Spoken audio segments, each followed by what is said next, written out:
the Honorable Judges 3.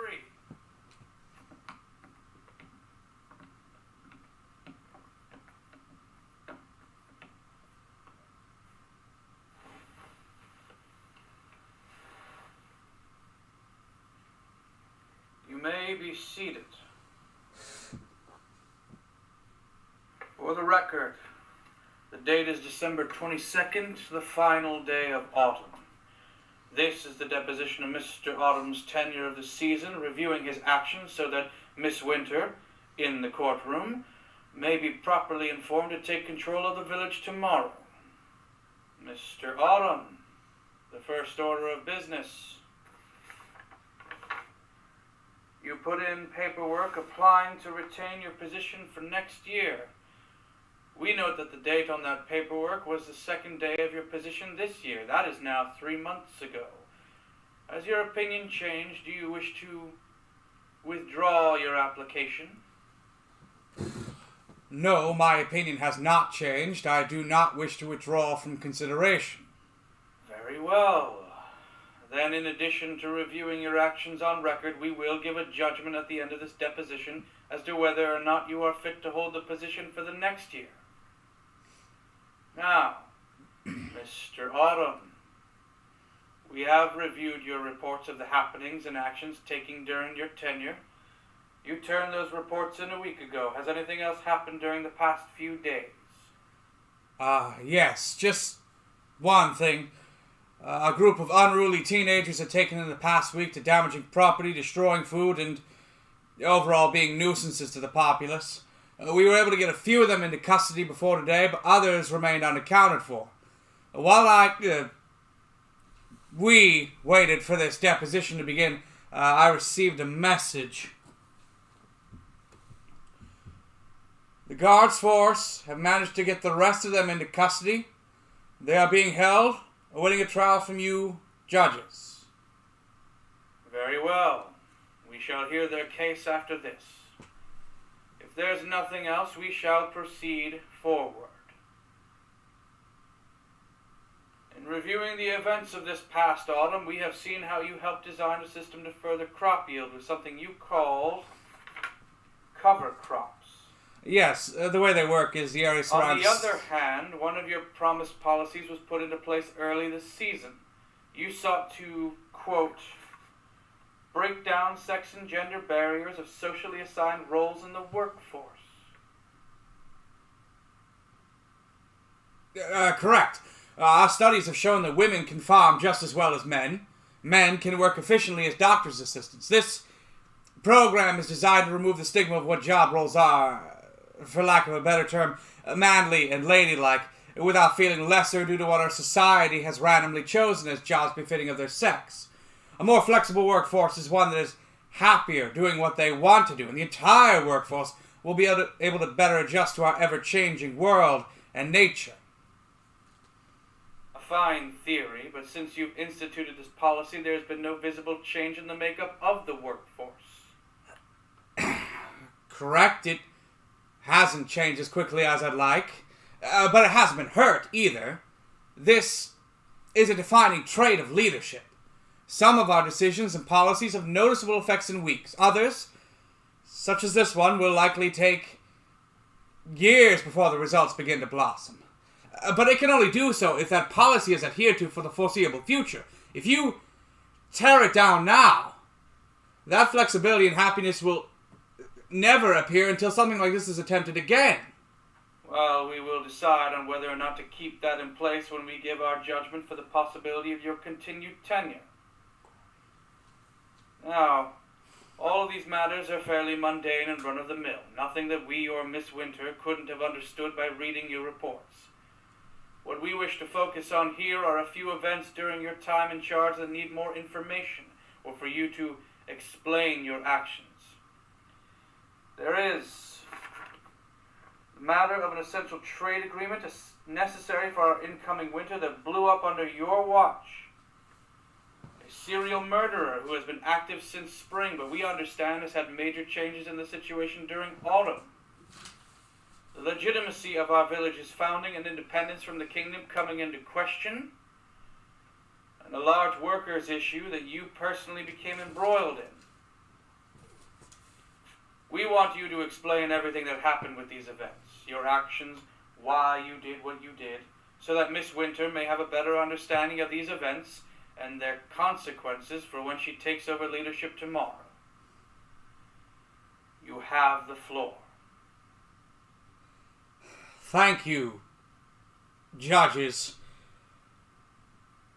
I suppose I will go down these events in order, starting with the trade agreement. Mr. Summer, admittedly volunteering to not lead again next year, had made a trade agreement with the village of Corrig, one that we've had in place for years, but this year, Mr. Summer promised a record-breaking amount of sheep's wool for them to use for coats and blankets for winter. In return, we were to receive about an equal share of salted deer meat, so that food would not be scarce during our winter. To be fair, he was well on his way of achieving that goal, and that pace continued when I took over at the beginning of autumn. However, things became problematic.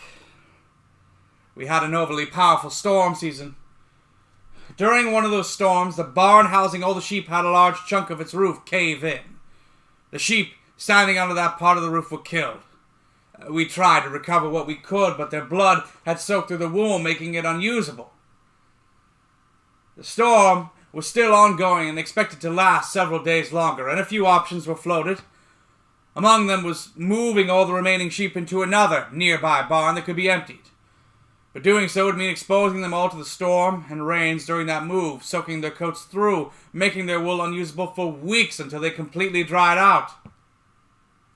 When Mr. Summer devised this trade agreement, he knew that the timetable to achieve all the wool that he had promised would be tight, with little room for error.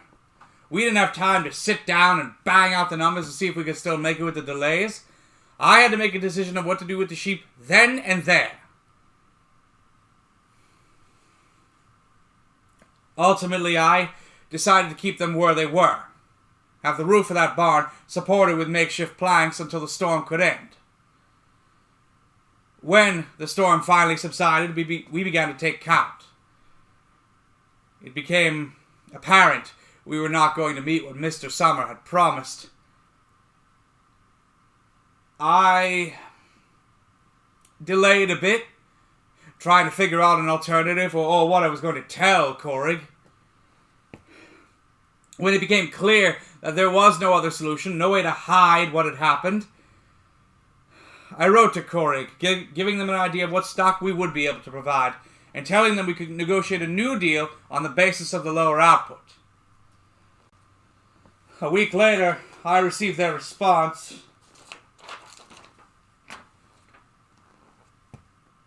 They were offended at us promising one amount, then changing that to a lower amount just as they were on the cusp of winter, believing that we were intentionally sabotaging them and their chances of surviving.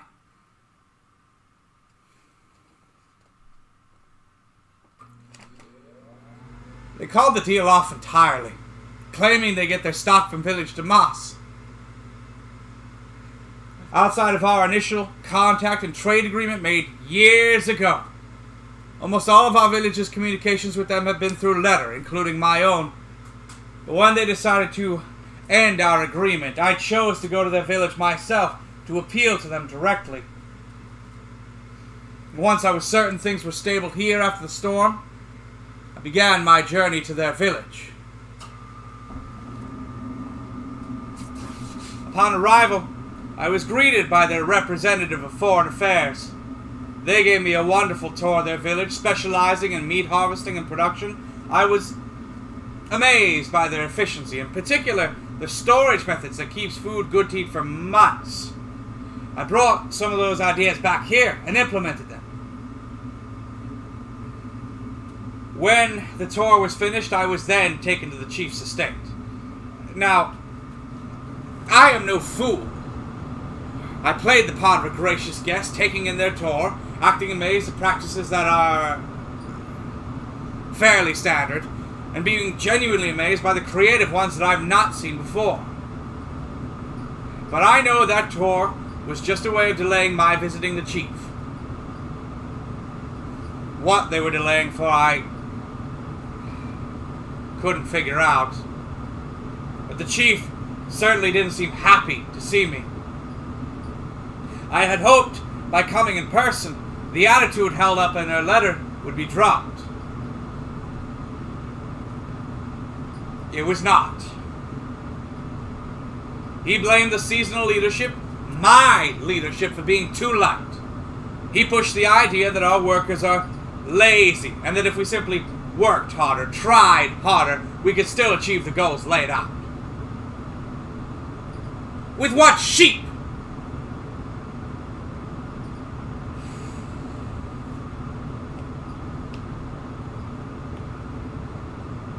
I tried to bite my tongue for his insults. I believe I continued to act in a professional manner, but my kind attitude became one of sharp, short responses, and reiterated that I was there to try and negotiate a new deal based on the lowest stock.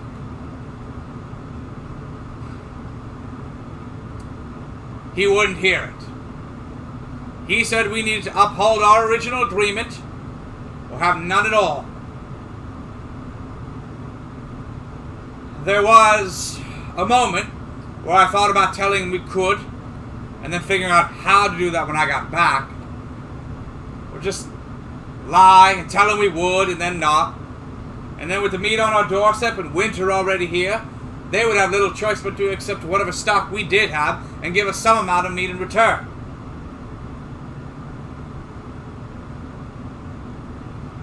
Sometimes I wonder if I should have done that. But I couldn't.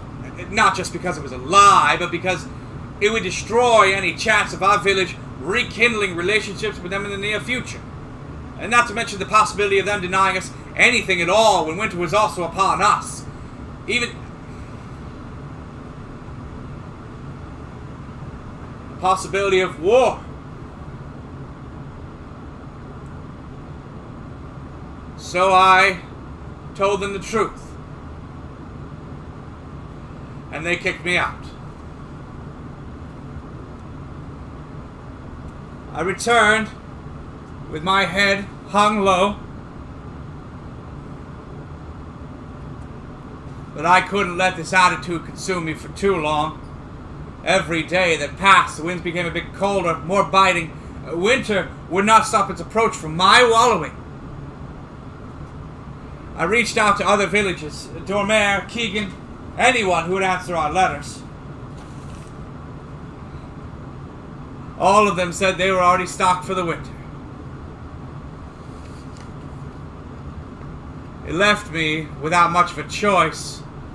I know our village hates to associate with them in any way. But I reached out to Gardra, the city surrounding the king's castle. Sure enough, a shop owner there was willing to make a trade with us. We won't get the amount of meat we would have with Korig, but it should be enough to limp our way through winter.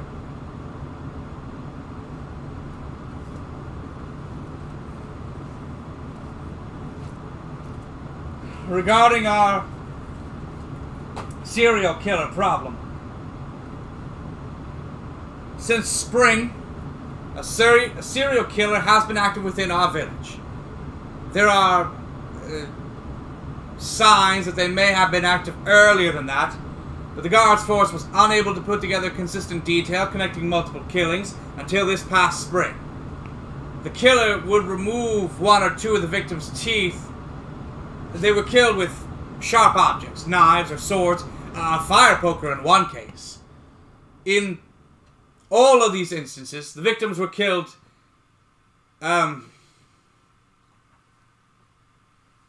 cleanly.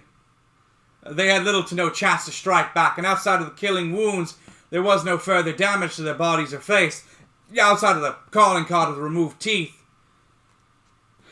The guards force theorized that if the earlier killings are connected, it means the killer has gotten better and more organized over time. These killings continued through summer and showed no signs of slowing down when I took over in autumn.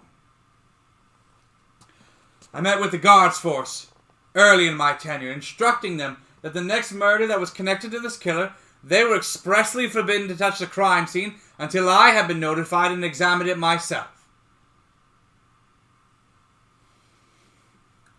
Looking back, I realize this may have been a bit out of bounds for my position. This is meant to be in the guards force's purview. But throughout spring and summer, they examined 10 plus killings. And when I took over, it became clear that they had made no progress in figuring out who was behind all this. I felt that if I took over, I could crack the case, prove that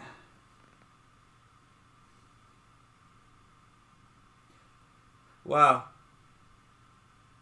in addition, I feared perhaps someone on the guards force was the one committing the deeds, covering up their crimes while on the scene, or perhaps covering up for someone they knew.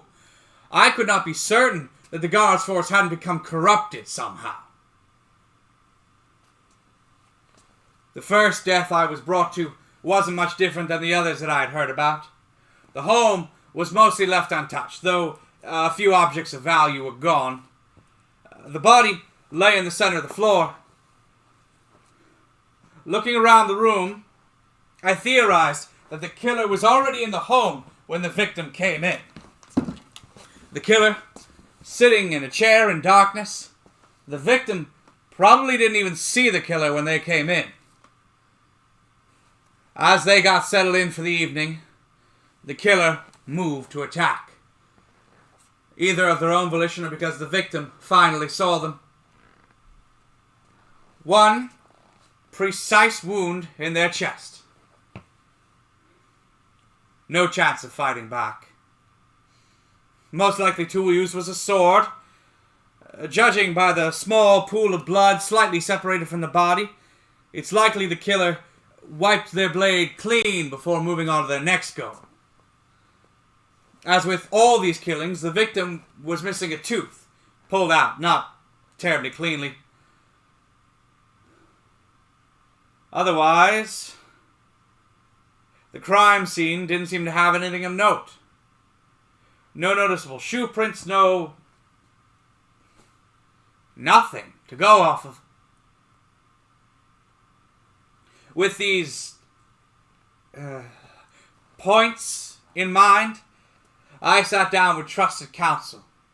We went over the details one by one. We tried figuring out who the victim knew, who could be seen as an enemy. We'd cross-reference people this victim knew with people the other victims knew.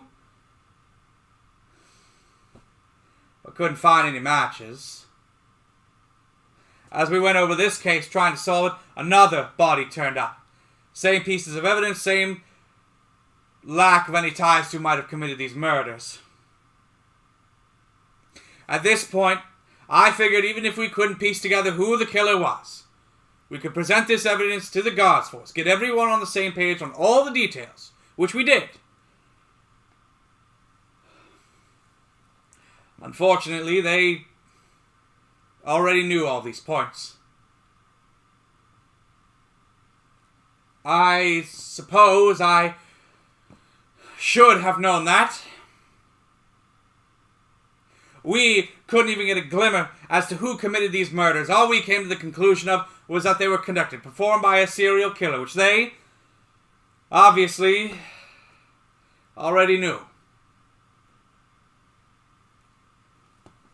It turns out I may not have been as good of a detective as I had hoped. Or perhaps the guards force aren't corrupted like I had thought. They, more or less, laughed us out of their base. I returned to my counsel and told him how it went. Poorly. It was then that he had a brilliant idea. He pointed out that up to now, the killer has only been killing people who were citizens of the village. We don't get much in the way of tourists. So, they could kill whoever they wanted at any time they so desired. So why not make a prime target, available only for a limited amount of time? If this killer really was a collector of teeth, they would not be able to skip the chance of someone being in town for only a few days. Figuring out who was going to be our prime target was the difficult part. I thought about dressing myself up, but unfortunately I am too recognizable. Perhaps someone else, disguising one of our own as some foreign dignitary. But that would mean they would need to be in on the plan, and I did not believe that any of our citizens would willingly offer themselves up as bait.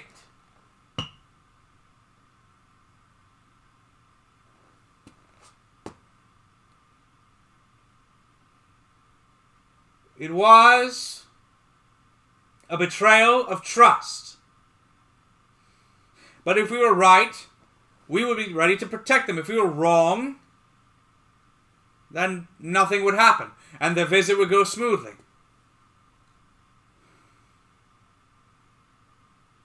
I didn't see a better alternative. I wrote a letter to them straight away, offering them to come see our village. Now that we were meant to be doing business together, the shop owner from the kingdom was our best bet at luring someone in from the outside under the guise of viewing our setup and his eventual stock. He accepted our invitation, and we made a big show of it all. A town meeting beforehand, a clear statement of who he was, why he was here, how long he'd be here, and a staged slip-up to let out where he was staying. He arrived, unaware of what we were planning. We had guards force with him at all times during the day, but during the evenings, only guards posted outside of his room. Or at least, that's what was visible. The killer came on night 2. They were unaware that we had set a trap, and we sprang it.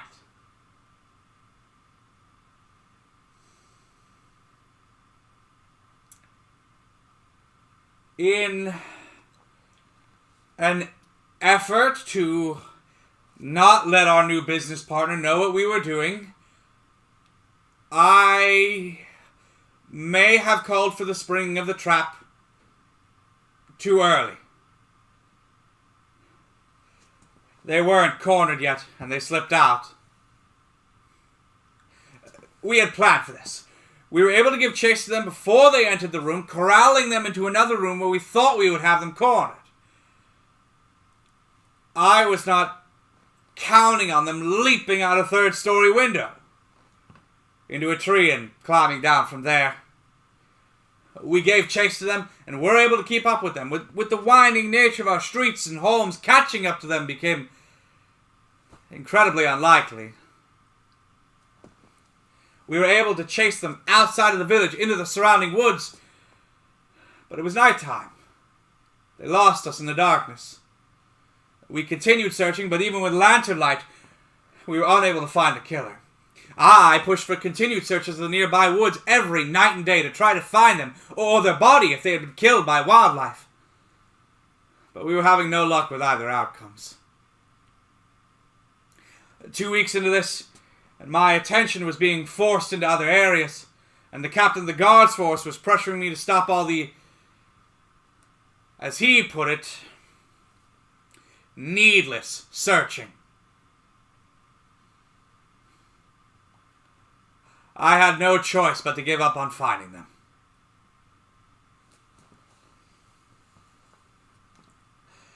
Looking back, I realized this entire thing could have put our new and necessary trade agreement at risk. Admittedly, that possibility had not crossed my mind while we were devising the plan or executing on it. But my springing of the trap so early meant that our guest from the kingdom was never aware of what we were doing, and our agreement is still in effect. Yes, by springing the trap so early, it meant the killer was able to get away. But this all happened over a month ago, and the killer has not been seen since. There's been no unexplained deaths, no bodies turning out missing teeth, so I would say my plan was a success. They either fled the village entirely, or were killed by some wildlife out in the woods. And that is the end of our serial killer.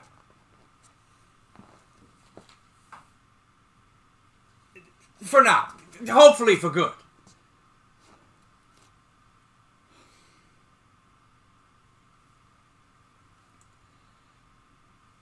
In regards to our village's autonomy and independence from the kingdom, yes, by spinning the trap so early, it meant that our guest from the kingdom was never aware of the role he served as unknowing bait. However, that doesn't mean our problems with him or the kingdom were non-existent. Sometime after our trade agreement was made, and after we chased the killer in the woods, a crier from the kingdom arrived. I was busy trying to sort out the killer's location issue when I was notified of their arrival and that they had already begun to read their message in the town's central square. Arriving in the middle of their announcement, I mostly got that we needed to provide record of land deeds or a will to the king. If we could not manage that, they would take over our village. My trade agreement with the shop owner in the kingdom must have drawn the king's attention to us. And now they were looking for any way to pull us back out of their kingdom. We all know the story of our founder, Michael Hodgson, being fed up with the kingdom's way of handling, well, pretty much everything. He struck out on his own, set up a home and trade shop here, and through his earnings purchased a block of land from the kingdom, ensuring his freedom to manage it as he saw fit, and as we now see fit over 100 years later. As a result of this, our relationship with the king and his kingdom are, well, shaky at best. Finding myself with no time to attend to both the serial killer's location issue and this one, I had to wrap that one up. Everyone under my employ began searching immediately for the required documents.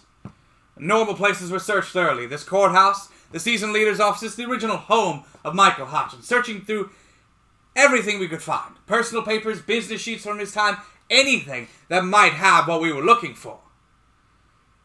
Throughout a lot of these papers were whispers and mentions of what we were looking for. But we couldn't find the documents themselves.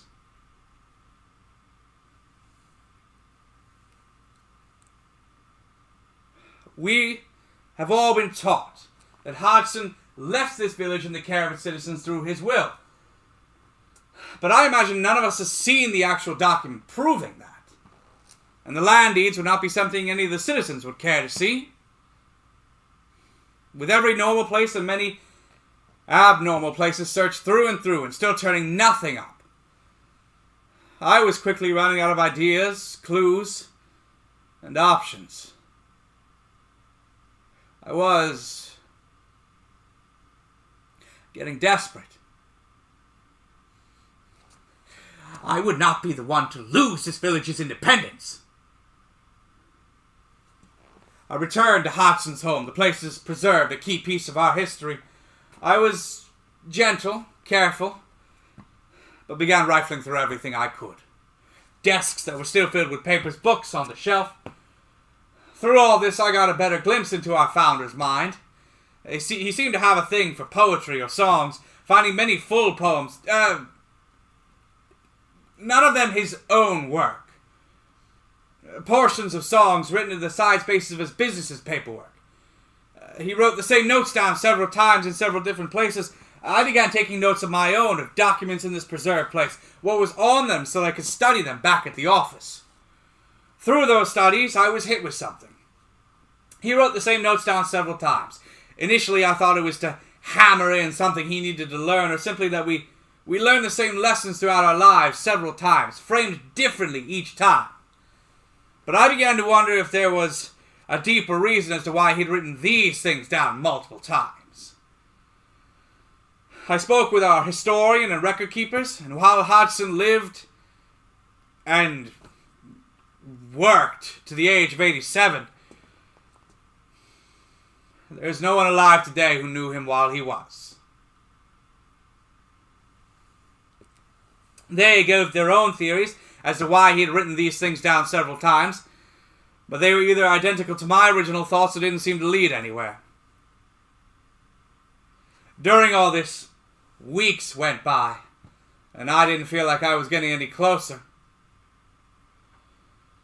I was up late one night, studying everything I could again from the beginning, just trying to find any kind of hint.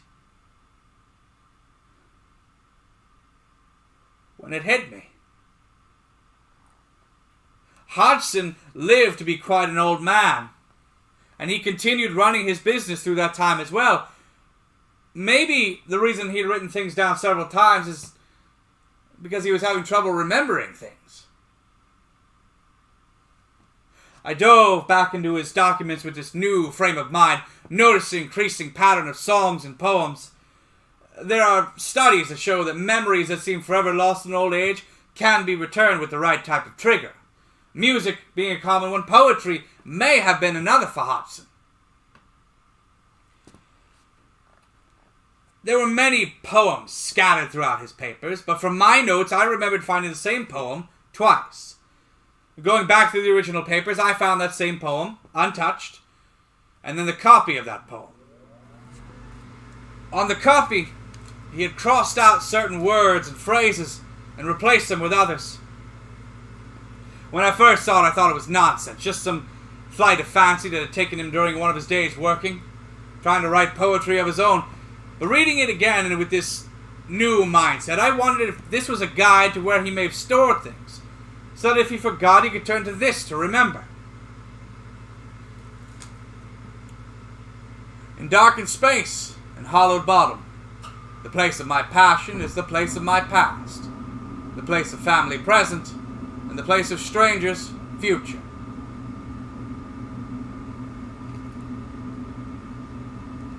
Darkened space could mean any place the light doesn't quite reach. It was too vague. Hollowed bottom, a hollow tree stump, or who knows what else. The place of my passion, the place of my past. Perhaps some place in the kingdom before he set out on his own. That same place, the place of family present. Now, we all know Hodgson never married, never had kids. Part of the reason he left the village to the citizens. And then the place of strangers' future. Ours, I suppose. Hodgson didn't have many passions. Mostly because he put so much of himself into the few that he did have. His home, this village, and his shop. It was the middle of the night, but I demanded that the preservationist of Hodgson's place be awoken and meet me at his workshop.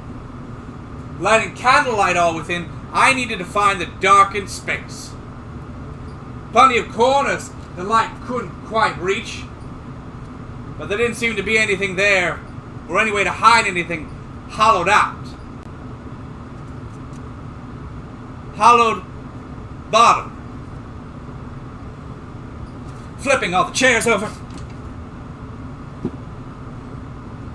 Nothing there.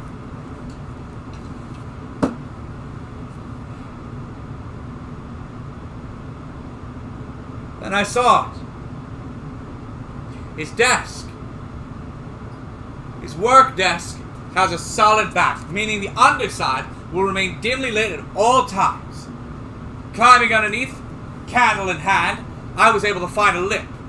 There was some kind of hidden compartment beneath the main portion of the desk, separate from any of the drawers.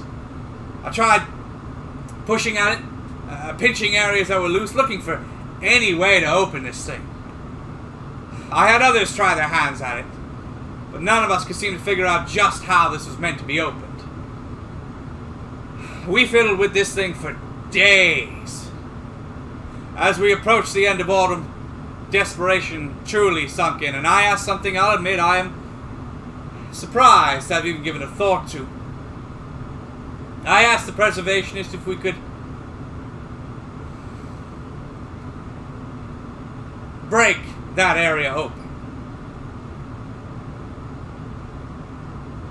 He was dumbfounded, and then furious, shouting me out of the workshop at that time.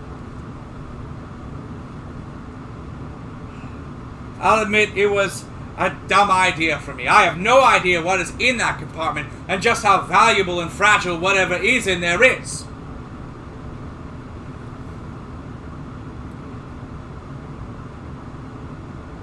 But I couldn't figure it out.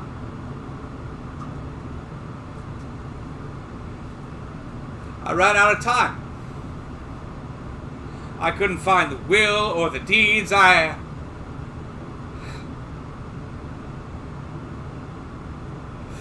failed in this regard.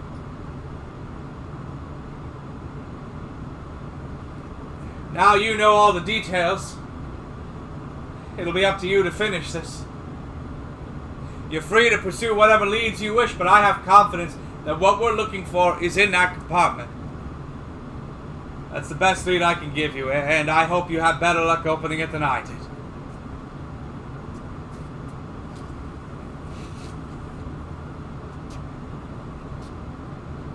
And the final event. A large workers' rights issue I was involved in. While at the office one day, studying my notes on Hodgson's documents, I heard some of our staff dealing with a, I don't think irate is the right word, but definitely upset man. Coming out of my closed office, I pushed everyone back to what they needed to do and escorted the man back into my office, offering him to sit down, trying to calm himself, explain what was happening. He didn't calm himself. He didn't wait to launch into his problem. His wife had been injured, volunteering for the night watch of our village's walls. Attacked by a wolf, saved by other night's watch. They brought her back into the village and our doctors patched her up, but her leg will take time to heal. Months to be exact. She works in an office in the village. She can make it to work on the crutches crafted for her and do her job just as well as before, or so he said. The problem came to moving quickly. Now, nothing in her job really requires her to do so, but other employees were getting annoyed at how much space she took up getting in and out of areas and how slowly she had to move. Soon, higher-ups began speaking to her, then pulling her into rooms to tell her she needed to speed things up. Either she needed to get better quicker, or she needed to move physically quicker, which would only result in hurting herself and causing the injury to heal improperly, if at all. She requested then that accommodations be made to the office space to allow room for others to walk around her. They refused that. She then offered to take time off if they were willing to hold her position until she recovered. They agreed to giving her time off, then followed it up with a permanently statement. They fired her. She and the husband took their complaints to the workers' advocacy group in the business. The advocacy group told her she had no ground to stand on. The husband was unsure if this was some sick way of making fun of her condition. They spoke with any crier and newsman who would listen, but most of them dismissed her story as an outright lie or unworthy of their time. Ultimately, it all resulted in no change. Feeling like they had nowhere else to turn to, the husband had come to the seasonal leadership, just trying to get an idea of where to go next. It only took me a moment of thinking before I told him I would look into this myself. He was surprised, unsure of what to say, spluttering out a thank you, but also an are you sure. He really didn't want to bother. Just get an idea of where to go next. I assured him, and then ushered him out.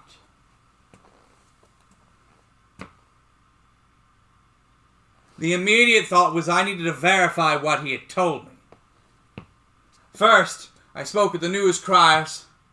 Most of them were able to confirm that they had at least had conversations with the husband or wife. Those that didn't take the story up gave excuses that they couldn't believe the story is true. An employer based in this village would never be so cruel to its own.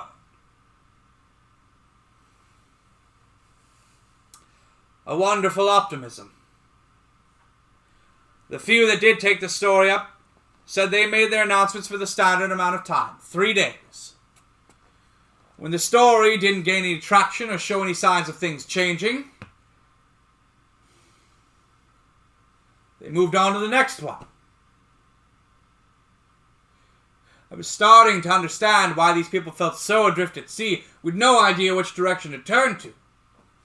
They had been abandoned by their fellows. Next, I spoke with the advocacy block in the company. They were able to confirm that they had conversations with the wife, though they were unwilling to confirm they had said she had no ground to stand on. They didn't deny it, but they wouldn't confirm it either, saving face, no doubt, for themselves or for the company. That's when I began to get suspicious of the company itself being rotten, that something larger was at play. I thought about going undercover, but just like the idea of disguising myself for our serial murder trap, I am too recognizable, too well known to be able to get away with that. And I was still trying to deal with the Hodgson case. Thankfully, I was able to pull one of my aides in. Catching them up on everything I had been told and the results of my own investigation, they agreed to go in my stead and report back to me every day. It took some time to get them into the company and more to get the employees comfortable enough with them to start to get answers. Their first few reports required me to teach them how to handle things. They were being too blunt, too heavy-handed, indicating a real sense that they were there looking for information.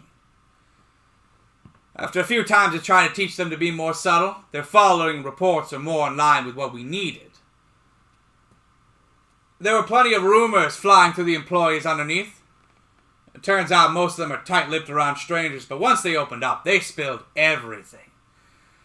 It wasn't just the wife's unreasonable firing, but terrible treatment and firings all around. Getting the employees to talk was good. Getting the executives who fired her was what we needed. My aide was able to get one of the higher-ups to become more friendly with them. That guy told our aide that the wife was never fired, that she had quit on her own, that she was tired of working for the company. Going off of all the information given to me from the news criers, the workers' advocacy block, and even the employees themselves, this guy was lying. I decided to make a play. I told my aide to push him for more information, that if he was unwilling to give any of it, then they could threaten him with revealing that he had lied to the town criers.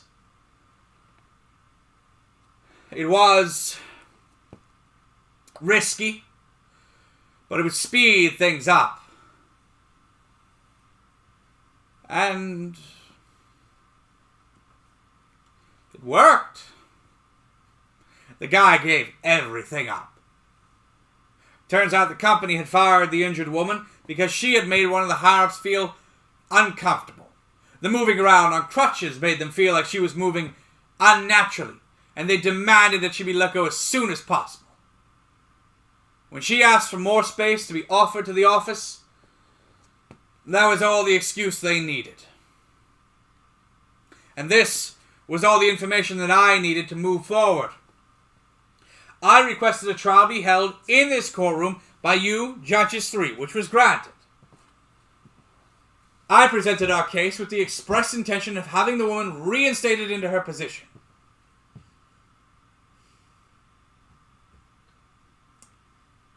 You denied that motion. You could not agree that one person's word from working undercover was as trustworthy as a higher-up employer, even if that person was a direct aid of the government. You concluded that while their position does lend credence to the possibility, you would not take it as actual fact. With no one else in the room at the time to verify what he had said, you decided it was all hearsay. The case was dismissed, and the woman was not reinstated to her position. I sat in the office that evening, sulking in my failures.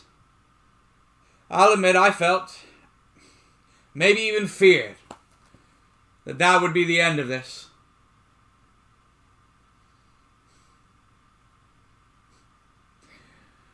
The next day it was made incredibly apparent it would not end there. There was a large crowd outside of the seasonal leadership offices, protesting.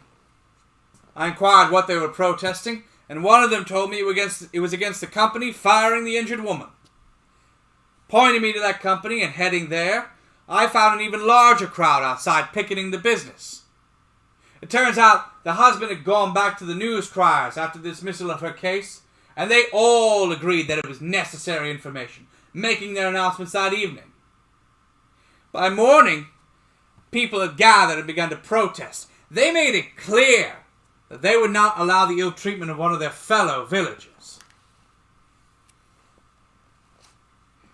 Initially, I did nothing. I stood by your judgment and believed that in time, the crowd's energy and physical presence would disperse.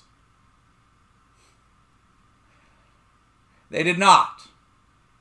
And after a few days, most of the protesters stopped working themselves.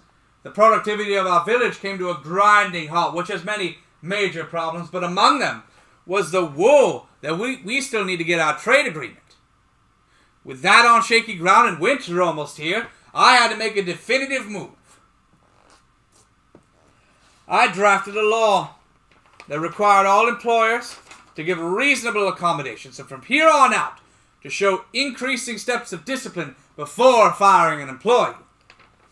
If the employee decided to take their case to the courts, the judges would be required to go over the requests from the employee, reports from the employer, and make a determination over whether the firing should be upheld or overturned and the employee reinstated.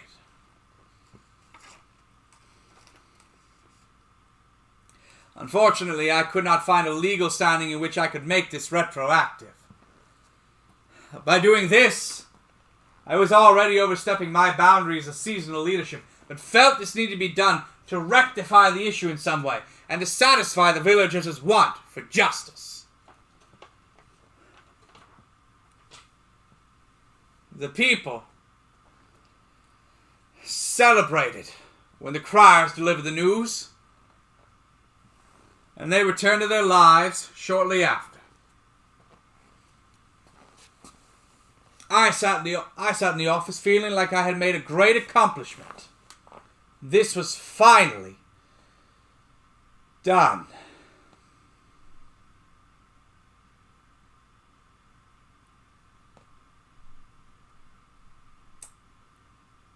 Two days later, I learned it wasn't.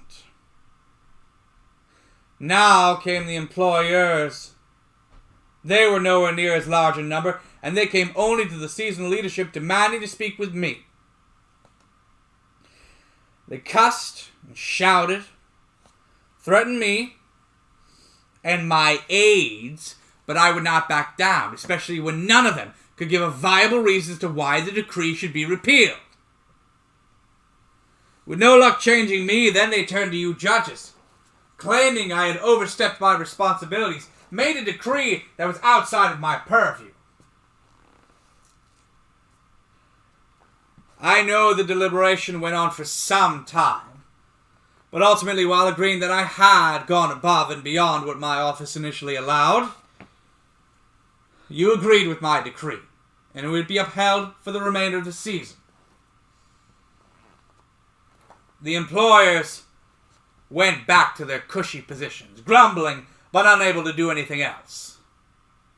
I suspect the real reason they went back with their tails between their legs is because they knew that the employees protesting outnumbered them about 50-1.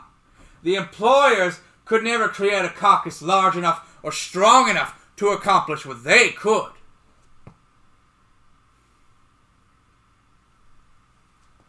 With that, I was unable to get the woman her original job back. But I was able to place her in a job as a government aide. She seems very happy there.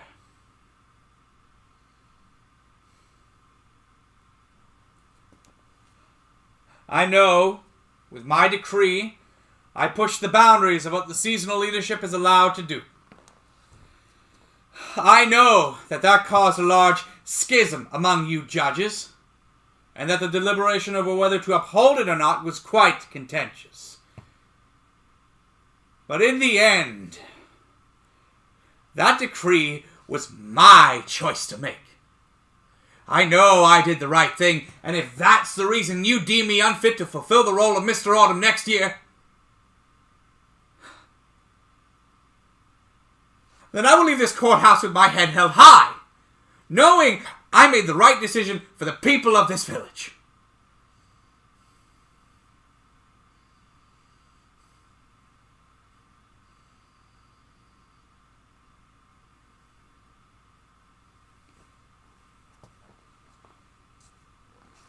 And that is all I have to say on these matters.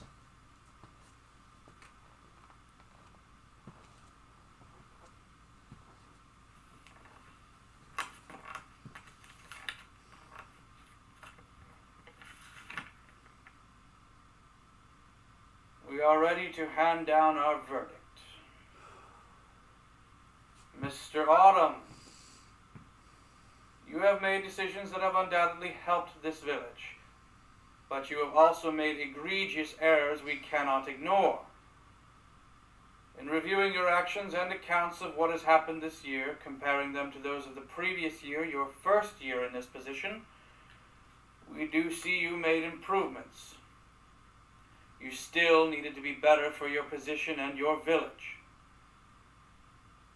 We believe from what you have attested to here today that you know that and will try to do so, and for that reason, we judge that you will remain as Mr. Autumn for the next year, and your policies shall remain in place.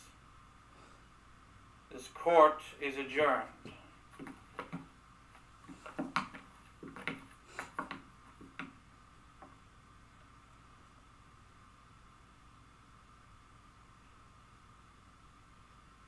Mr. Autumn,